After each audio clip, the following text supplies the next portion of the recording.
कैसे हो आप सब। मैं आशा करता हूँ आप सब स्वस्थ होंगे, मस्त होंगे और जबरदस्त होंगे। सबसे पहले तो राम स्टडी IQ परिवार में आपका बहुत बहुत स्वागत है। दोस्तों, कल जो प्रस्तावना डाली थी, सिलेबस के बारे में जो वीडियो डाली थी, वो लास्ट में ये भी बताया था कि कल ये बता देना कमेंट बॉक्स में शुरुआत कहाँ से करनी है, फिजिक्स से, केमिस्ट्री है, बायोलॉजी से। तो आपका जवाब आया था सर बायोलॉजी से स्टार्ट करो। तो उससे पहले मैं बता दूं, आज दुर्गा नवमी है, तो सबसे पहले तो आपको दुर्गा नवमी की हार्दिक शुभकामनाएं। माँ दुर्गा मैया आपके ऊपर आशीर्वाद बनाए रखे। और उसके बदौलत मैंने कमेंट बॉक्स में आपके जवाब देखे पढ़े, तो आपकी डिमांड सबसे पहले थी सर बायोलॉजी से स्टार्ट करो।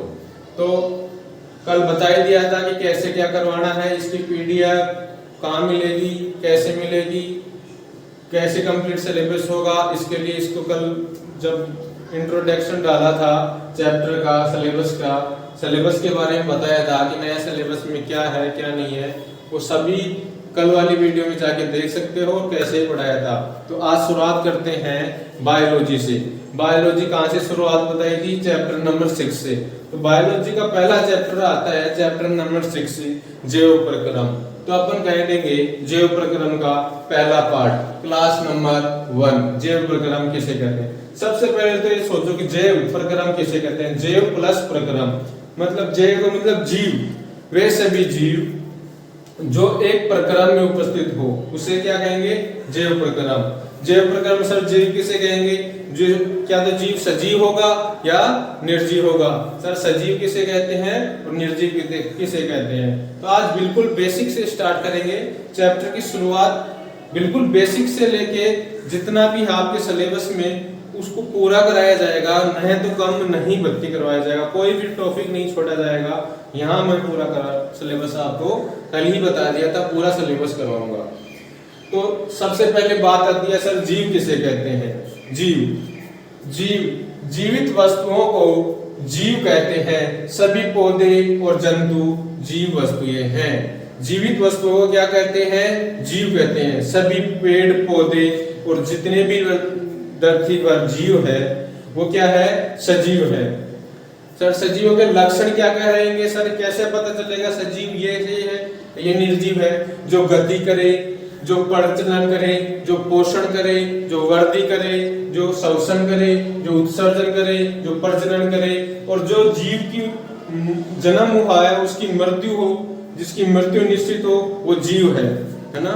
सजीवों के लक्षण क्या है? गति, प्रजनन, श्वसन, वृद्धि, पोषण, उत्सर्जन, मृत्यु इत्यादि, ये सजीवों के क्या है? लक्षण है। सर निर्जीव किसे कहते हैं? निर्जीव किसे कहेंगे? जिन वस्तुओं में उपरोक्त लक्षण नहीं पाए जाते। कौन से उपरोक्त लक्षण? जो जिनमें गति, प्रजनन, पोषण, श्वसन, वृद्धि, उत्सर्जन, मृत्यु, प्रजनन आदि लक्षण नहीं पाए जाते, उन्हें क्या कहेंगे? निर्जीव कहेंगे। फिर क्या बात है सर? जैव प्रक्रम क्या है? सभी जीवधारियों में जीवित रहने के लिए, सभी जीवधारियों में जीवित रहने के लिए होने वाली समस्त क्रियाओं को सामूहिक रूप से जैव प्रक्रम कहते हैं। सर सामूहिक रूप से कौन से? जिनमें पोषण, पाचन, श्वसन, वहन, उत्सर्जन, प्रजनन, नियंत्रण एवं समन्वय, ये सभी क्रियाएं एक साथ हो, उन्हें क्या कहेंगे? जैव प्रक्रम कहेंगे। वे सभी प्रक्रम जो सम्मिलित रूप से अनुरक्षण का कार्य करते हैं, उसे भी क्या कहते हैं? जैव प्रक्रम। अनुरक्षण का कार्य कैसे? जैसे अपन पाचन अपन को करना ही पड़ेगा, भोजन करेंगे तो अपन को शरीर का पाचन करना ही पड़ेगा। वह पाचन कर लिया तो उत्सर्जन करना ही पड़ेगा, उत्सर्जन करना पड़ेगा तो सजीव है।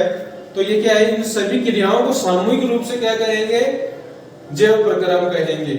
उसके बाद नेक्स्ट बात टॉपिक है आपका जीवों के अनुरक्षण के लिए आवश्यक प्रक्रम। तो आपका चैप्टर यहाँ से स्टार्ट होता है, जीवों के अनुरक्षण के लिए आवश्यक प्रक्रम। इसमें 6 टॉपिक है बड़े बड़े, इन्हीं के ऊपर आपका पूरा जैव प्रक्रम, पूरा चैप्टर नंबर 6 पूरा इसी पर आधारित है। जिसमें पहले बात करेंगे अपन पोषण, श्वसन, फिर परिवहन, वृद्धि, उत्सर्जन। पोषण, श्वसन, परिवहन, वृद्धि और उत्सर्जन। तो एक के ऊपर एक डिटेल से इस एक एक टॉपिक को अपन डिटेल से पढ़ेंगे और समझेंगे। और यहाँ तक आपको कुछ डाउट हो तो बताओ और इसके एक बार इसका स्क्रीनशॉट ले लो। तो हम सबसे पहले पोषण, श्वसन, परिवहन, वृद्धि और उत्सर्जन में से सबसे पहले बात करते हैं पोषण की। पोषण किसे कहेंगे? जीव अपना पोषण कैसे प्राप्त करते हैं? पोषण जीव शरीर को वृद्धि एवं विकास के लिए विभिन्न पोषकों जैसे कार्बोहाइड्रेट, प्रोटीन, वसा, विटामिन एवं खनिजों की आवश्यकता होती है। उन्हें सम्मिलित रूप से भोजन कहते हैं तथा भोजन के अंतःग्रहण करने की प्रक्रिया को पोषण कहते हैं। अंतःग्रहण करने की प्रक्रिया, भोजन को अंदर लेने की प्रक्रिया को क्या कहते हैं? पोषण कहते हैं। पोषण की आवश्यकता क्यों है? शरीर में क्रम की स्थिति के अनुरक्षण तथा ऊर्जा प्राप्ति के लिए होती है। हमें भोजन और पोषण, भोजन की आवश्यकता क्यों है? शरीर में क्रम मतलब शरीर की स्थिति का अनुरक्षण करने के लिए, इसकी करने के लिए ऊर्जा मिलती है भोजन से, तभी तो अपने बॉडी काम करती है, अनुरक्षण की प्राप्ति के लिए होती है। सजीव अपना भोजन कैसे प्राप्त करते हैं? सभी जीवधारी अपना भोजन समान प्रकार से प्राप्त नहीं करते। जितने भी धरती पर जीव है वो अपना भोजन सभी एक जैसे अपना भोजन प्राप्त नहीं करते। सभी जीव अलग अलग प्रकार से अपना भोजन प्राप्त करते हैं, अर्थात इनमें भोजन प्राप्त करने की विभिन्न विधियां पाई जाती है, मतलब अलग अलग विधियां पाई जाती है। भोजन प्राप्त करने की विधि के आधार पर जीवधारियों को दो भागों में बांटा गया है। कितने भागों में वर्गीकृत किया गया है? दो भागों में, एक स्वपोषी, एक विषमपोषी। स्वपोषी वो है जो सरल कार्बनिक पदार्थों को आसानी से पचा लेते हैं, जो अपना भोजन स्वयं बनाते हैं। विषमपोषी जो अपना भोजन दूसरों से प्राप्त करते हैं उसे विषमपोषी कहते हैं। जो ये कौन से है? ये जटिल कार्बनिक पदार्थों को पचाते हैं, वो क्या कहलाते हैं? विषमपोषी। क्यों? ये दूसरे जीव से भोजन प्राप्त करते हैं, विषमपोषी। और स्वपोषी स्वयं, स्व का मतलब स्वयं, स्वयंपोषी, स्वयं मतलब स्वयंपोषी को जो अपना भोजन स्वयं बनाए। विषमपोषी जो अपना भोजन, विषम मतलब अलग, जो अपना भोजन दूसरों से प्राप्त करे उसे क्या कहते हैं? विषमपोषी। एक मिनट स्क्रीनशॉट लो।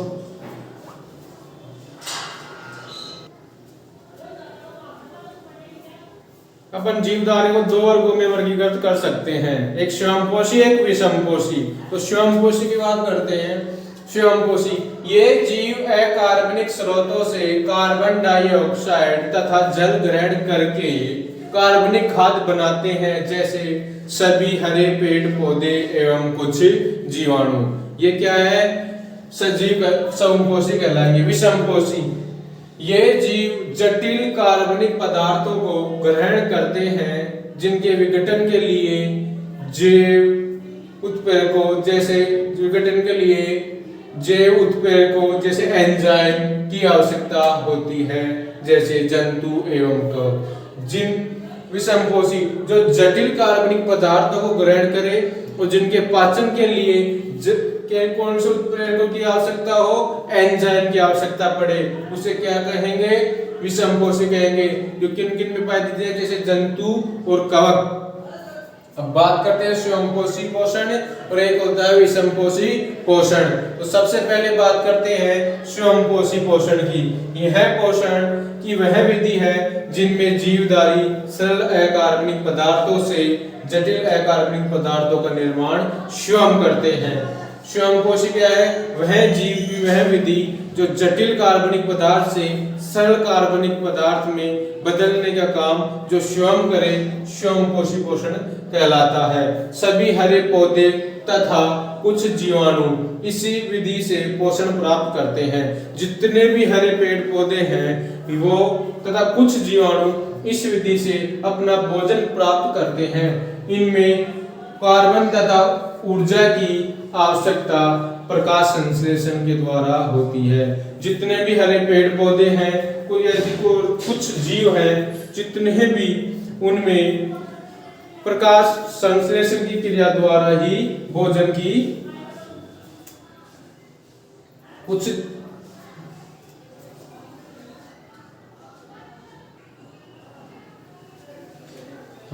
सभी हरे पेड़ पौधे और कुछ जीवाणु, सभी हरे पेड़ पौधे तथा कुछ जीवाणु, जितने भी हरे पेड़ पौधे हैं उनमें ऊर्जा की आवश्यकता किनके रूप में, प्रकाश संश्लेषण के द्वारा ही पूर्ण होती है। प्रकाश संश्लेषण क्या है? इस प्रक्रिया में हरे पेड़ पौधे पर्णहरित की सहायता से सूर्य के प्रकाश की उपस्थिति में मृदा से जल तथा वायु से कार्बन डाइऑक्साइड ग्रहण करके शर्करा किसके रूप में, कार्बोहाइड्रेट के रूप में का निर्माण करते हैं, साथ ही ऑक्सीजन उत्पाद के रूप में मुक्त कर देते हैं। क्या कहलाते हैं? प्रकाश संश्लेषण होता है। क्या होता है? जब प्रकाश संश्लेषण होता है। इस प्रक्रिया में हरे पेड़ पौधे पर्णहरित की सहायता से पेड़ पौधे के ऊपर यदि सूर्य की प्रकाश की किरण आएगी तो पेड़ क्या लेगा? जड़ों से तो जल और वायुमंडल से कार्बन डाइऑक्साइड CO2 ग्रहण करेगा और क्या बनाएगा? प्रकाश की उपस्थिति में पर्णहरित के द्वारा अपना भोजन बनाएगा। किस रूप में? ग्लूकोज के रूप में, C6H12O6 के रूप में, और उत्पाद के रूप में किसको त्यागेगा? ऑक्सीजन को, O2 को, और लास्ट में बचा हुआ मुक्त क्या कर देगा? O2 के साथ जल के कुछ अणुओं को भी उत्सर्जित कर देगा। तो कैसे रिएक्शन कैसे होगी इसकी? पेड़ है वो सूर्य के प्रकाश सूर्य के पत्ती के द्वारा, पर्णों के द्वारा सूर्य के प्रकाश को अवशोषित करेगा, जड़ों से जल लेगा और वायुमंडल से कार्बन डाइऑक्साइड लेगा, और यदि जड़ों से जल और वायुमंडल से कार्बन डाइऑक्साइड और सूर्य के प्रकाश से एनर्जी लेके क्या बनाएगा? सूर्य के प्रकाश की उपस्थिति में भोजन बनाएगा। किस रूप में? ग्लूकोज के रूप में, C6H12O6 के रूप में, और क्या उत्पाद के रूप में किसको त्यागेगा? ऑक्सीजन को और जल के कुछ अणुओं को। तो पेड़ पौधे क्या लेते हैं? CO2 तो ग्रहण करते हैं और ऑक्सीजन का त्याग करते हैं। CO2 को ग्रहण करेंगे, ऑक्सीजन को त्यागेंगे। तो रिएक्शन देखते हैं, रिएक्शन कैसे बनती है, रिएक्शन की बात करते हैं। पेड़ पौधे कार्बन डाइऑक्साइड को तो ग्रहण करते हैं और ऑक्सीजन को त्याग करते हैं। पेड़ पौधे इधर से समझो, पेड़ पौधे किससे क्या लेंगे? वायुमंडल से CO2 लेंगे, कार्बन डाइऑक्साइड, और जल से क्या लेंगे? जड़ों से क्या लेंगे? जल, H2O, और किसकी उपस्थिति में लेंगे? सूर्य के प्रकाश की उपस्थिति में। सूर्य का प्रकाश क्या? पर्ण हरित, क्लोरोप्लास्ट। पर्णहरित को क्या कहते हैं?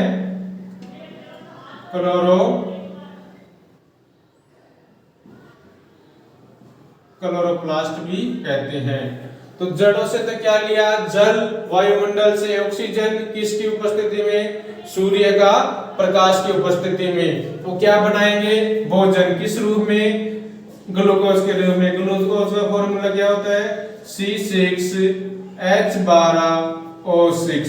ये क्या है? ग्लूकोज।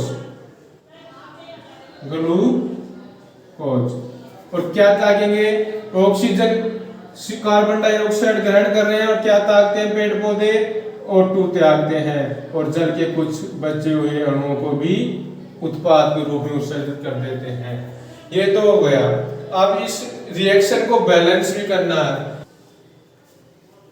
अब देखो, पेड़ पौधे वायुमंडल से क्या ले रहे हैं? कार्बन डाइऑक्साइड CO2, और जड़ों से क्या ले रहे हैं? जल, H2O, किसकी उपस्थिति में? सूर्य की उपस्थिति में। और क्या बना रहे हैं? भोजन। किस रूप में? ग्लूकोज के रूप में, C6H12O6, और क्या त्याग रहे हैं? ऑक्सीजन, O2, और बचे हुए कुछ का उत्पाद के रूप में किसको त्याग रहे हैं? जल के अणुओं का। तो ये हो गया क्या? आपकी प्रकाश संश्लेषण। किस रूप में? रिएक्शन को बैलेंस करो ना, सीखो बैलेंस कैसे करते हैं। ये देखो, यहाँ कार्बन के कितने हैं? 6। कार्बन कितने हैं? 6। इधर कार्बन कितने हैं? 6। कार्बन के कितने अणु? 6 अणु। कार्बन की वैलेंसी कंप्लीट। अब देखो ऑक्सीजन कितने हैं, इधर के ऑक्सीजन कितने हैं, 2 ये रहे, अच्छा ये रहे। ये देखो जो आगे होता है वो गुणा में होता है, जो पीछे होता है, आगे होता है सभी का होता है, पीछे होता है गुणा में होता है। जो आगे होता है सभी का होता है, पीछे होता है जो गुणा में होता है। 6 दूनी 12। यहाँ ऑक्सीजन कितने हैं, 12। ये भी कितने हो गए, 12 और 12 24 ऑक्सीजन है इधर। तो इधर भी कितने ऑक्सीजन होने चाहिए, 6 24 ऑक्सीजन। 6 ये रहे और 6 दूनी 12 रहे, 12 और 6 18, 18 और 6 24, ऑक्सीजन भी कंप्लीट। अब देखो हाइड्रोजन कितने हैं, 12 दूनी, जो आगे होता है सभी का होता है, जो पीछे होता है गुणा में होता है। 12 दूनी 24, हाइड्रोजन कितने अणु, 24 अणु। 12 हाइड्रोजन ये रहे और 6 दूनी 12 ये रहे, 12 और 12 24 हाइड्रोजन रहे। ये क्या है, ऑक्सीजन। ये क्या है, ऑक्सीजन। ऑक्सीजन ये क्या है, जल। ये क्या है, जल, है ना। कार्बन डाइऑक्साइड, ये क्या है, कार्बन डाइऑक्साइड। कार्बन डाइऑक्साइड जो किससे लेते हैं, पेड़ पौधे वायुमंडल से लेते हैं। यहाँ तक समझ में आया प्रकाश संश्लेषण कैसे होता है, एक बार फिर समझो। पेड़ पौधे सूर्य के आप एनर्जी कहाँ से लेंगे, सूर्य से। वायुमंडल से कार्बन डाइऑक्साइड लेंगे, जड़ों से लेंगे जल, और क्या बना देंगे, सूर्य की उपस्थिति में भोजन बना देंगे। किस रूप में, ग्लूकोज के रूप में, C6H12O6 के रूप में। और किसका त्याग कर देंगे, ऑक्सीजन का, और उसके साथ में घुल के कुछ अणुओं का त्याग कर देंगे। यहाँ तक कोई डाउट, कोई समझ में नहीं आया तो यहाँ तक पहले नोट करो, स्क्रीनशॉट लो इसका एक बार। प्रकाश संश्लेषण की बात कर ली, जैसे वायुमंडल से पेड़ पौधे क्या ले रहे हैं, कार्बन डाइऑक्साइड CO2, और जड़ों से जल ले रहे हैं H2O, और प्रकाश की उपस्थिति में क्या बना रहे हैं, सूर्य की उपस्थिति में ग्लूकोज C6H12O6 भोजन निर्माण है, उत्पाद के रूप में O2 को त्याग कर रहे हैं। उसके बाद में नेक्स्ट बात करते हैं, प्रकाश संश्लेषण की प्रक्रिया निम्नलिखित चरणों में पूर्ण होती है। कितने चरणों में, 3 चरणों में पूर्ण होती है। पहला चरण कौन सा है, क्लोरोफिल द्वारा प्रकाश ऊर्जा को अवशोषित करना। क्लोरोफिल मतलब पर्णहरित द्वारा प्रकाश ऊर्जा को क्या करना, अवशोषित करना। दूसरा है प्रकाश ऊर्जा को रासायनिक ऊर्जा में परिवर्तित करना। सूर्य से आने वाली प्रकाशीय ऊर्जा को रासायनिक ऊर्जा में क्या करना, परिवर्तित करना। तथा जल के अणुओं का हाइड्रोजन तथा ऑक्सीजन में अपघटन करना। जल के जितने भी अणु हैं उनको हाइड्रोजन तथा ऑक्सीजन में बदलना। और तीसरा है कार्बन डाइऑक्साइड का कार्बोहाइड्रेट में अपचयन करना। CO2 का कार्बोहाइड्रेट मतलब शर्करा के रूप में अपचयन करना। उसके बाद नेक्स्ट टॉपिक की अपन बात करते हैं रंध्र।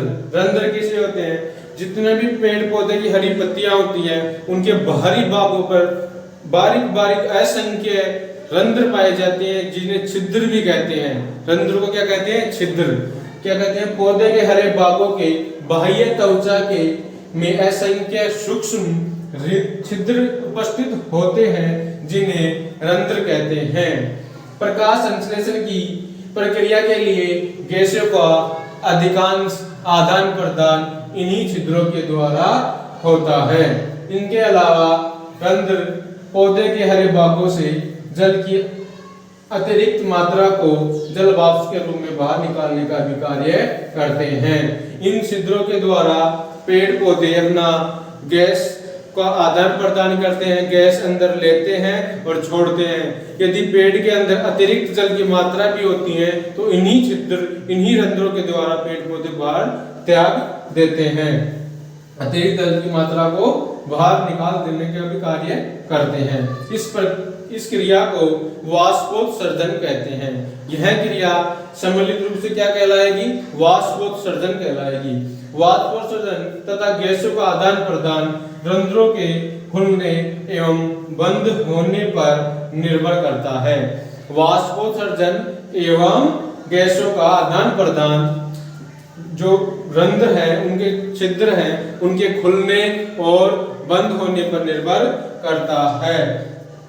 यदि रंध्र बंद होते हैं तो वाष्पोत्सर्जन एवं गैसों का विनिमय रुक जाता है। यदि छिद्र बंद होंगे तो वाष्पोत्सर्जन भी नहीं होगा और गैसों का आदान प्रदान भी नहीं होगा।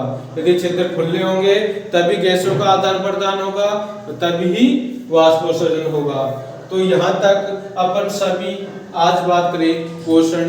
पोषण में सबसे पहला था स्वयंपोषी। आज क्या पढ़े? सबसे पहले बोलो जीव किसे कहते हैं, फिर पढ़े निर्जीव किसे कहते हैं, फिर पौधे स्वयंपोषी किसे कहते हैं, विषमपोषी के बारे में पढ़ा।